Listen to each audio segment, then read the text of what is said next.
This weekend sees the start of a brand new international football tournament, the UEFA Nations League, which will feature all 55 UEFA nations competing in different leagues and groups, with promotion and relegation just like in club football. The tournament began last night, with Germany drawing 0-0 against France in League A, a Gareth Bale screamer helping Wales beat Republic of Ireland 4-1 in League B, and Georgi Chakvetadze scoring the first goal in UEFA Nations League history for Georgia as they beat Kazakhstan 2-0. But how does the tournament work? How does the promotion and relegation work? Who gets to play in the UEFA Nations League Finals? And how can countries have a second chance to qualify for Euro 2020 via the UEFA Nations League? I'll answer all these questions and more as I explain how the UEFA Nations League works and how countries can benefit from doing well in it. The Nations League was given the go-ahead by UEFA in March 2014, with the aim to create more meaningful and competitive matches for teams, as well as a dedicated calendar and structure for national team football. It was announced to start in September 2018 after the World Cup in Russia, but before qualifying for the 2020 European Championships, with the qualifying period for that tournament reduced by a few months. There'll be an international break in September, October and November 2018, with each country playing either 1 or 2 Nation League matches in each break depending on the number of teams in their group. The Nations League will take place every 2 years during the year when there is no major tournament. It replaces international friendly breaks to try and make international breaks more competitive and meaningful than they may have previously been. Friendlies will still take place during international breaks, but only when teams don't have a Nations League or qualifying game to play. The 55 UEFA nations have been divided into 4 leagues in accordance with UEFA's coefficient rankings on the 11th of October 2017, with the highest ranked teams in League A and the lowest ranked teams in League D. The leagues are then split into groups of 3 or 4, depending on the number of teams in the league. League A and B both have 12 teams, meaning 4 groups of 3. League C has 15 teams, so there are 3 groups of 4 and 1 group of 3. Finally, League D has 16 teams and therefore 4 groups of 4. In each league there are 3 or 4 pots, with only 1 team from each pot allowed in a group. For example, Group 1 in League A has Germany from pot 1, France from pot 2 and Netherlands from pot 3. Each team plays every other team in their group, home and away, meaning each team in a 3-team group plays 4 matches, and each team in a 4-team group plays 6 matches. 10 of the 12 teams in League A took part in the 2018 World Cup, with only Italy and Netherlands missing out. League A also contains World Cup winners France, runners-up Croatia, and semi-finalists Belgium and England, as well as Euro 2016 winners Portugal, 2014 World Cup winners Germany, and 2010 World Cup winners Spain. League B contains Euro 2016 semi-finalist Wales as one of the top seeds in the league, along with 2018 World Cup hosts Russia. The league also contains World Cup quarter-finalists Sweden, Denmark, who were knocked out on penalties in the last 16 against Croatia, and both Northern Ireland and the Republic of Ireland. Only Serbia took part in the 2018 World Cup out of all the teams in League C and D, although Hungary, Romania and Albania all qualified for Euro 2016. Hungary, Romania, Scotland and Azerbaijan will all be hosting matches at Euro 2020, so all 4 countries will be wanting to do well in the Nations League with the possibility of qualifying, which I will discuss later. Latvia are the most recent team to qualify for a major tournament in League D, having qualified for Euro 2004, which was won by Greece in League C and also featured Bulgaria. The draw for the first UEFA Nations League took place in Switzerland on the 24th of January 2018, with this being the result of that draw. I will quickly discuss the groups in each draw and what they can play for. Group 1 in League A is probably the toughest group of the Nations League, as it contains the winners of the last 2 World Cups in France and Germany, along with recent underachievers Netherlands, who have failed to qualify for the last 2 major tournaments but are not to be underestimated. Belgium will fancy being in Group 2, with 2 teams in Switzerland and Iceland who didn't have the best of World Cups and may be weaker than the other teams in their pots. Group 3 sees Portugal take on Italy, who failed to qualify for the World Cup, and Poland, who were knocked out in the group stages. Group 4 may not have the World Cup winners in, but it's hard to choose the top or bottom team in that group, with Spain having won 3 major tournaments in recent history, but with a new manager after a poor World Cup, alongside semi-finalist England, who won't fear anyone after their World Cup, and will want revenge against Croatia, who beat England on the way to the World Cup final.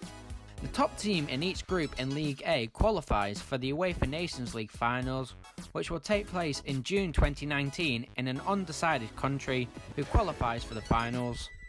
Italy, Portugal and Poland have all applied to host, so it is likely that the winner of Group 3 will host the finals. 2 semi-finals, a third place match and the final will all be played, with the winner of the final crowned the first UEFA Nations League champion. All 4 teams who qualify for the Nations League Finals will all purposely be put into qualifying groups for Euro 2020, with 5 teams in them instead of 6, due to the Nations League Finals clashing with 2 qualifying matches for Euro 2020. This will mean that they have to play 2 less qualifying matches, so they can play in the Nations League Finals with no issues. In contrast, the team who finishes bottom of each group will be relegated to League B for the next Nations League. The most interesting group in League B could be Group 4, with 2 British teams in Wales and Republic of Ireland going head to head, along with Denmark, who beat Republic of Ireland to qualify for the 2018 World Cup. The draw was done to make sure that Russia and Ukraine were not put in the same group. The 4 group winners in League B will all be promoted to League A for the next Nations League, with the 4 teams who all finished bottom relegated to League C.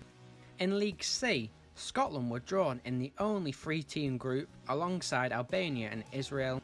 Due to winter venue restrictions, a group could contain a maximum of 2 teams out of Norway, Finland, Estonia and Lithuania.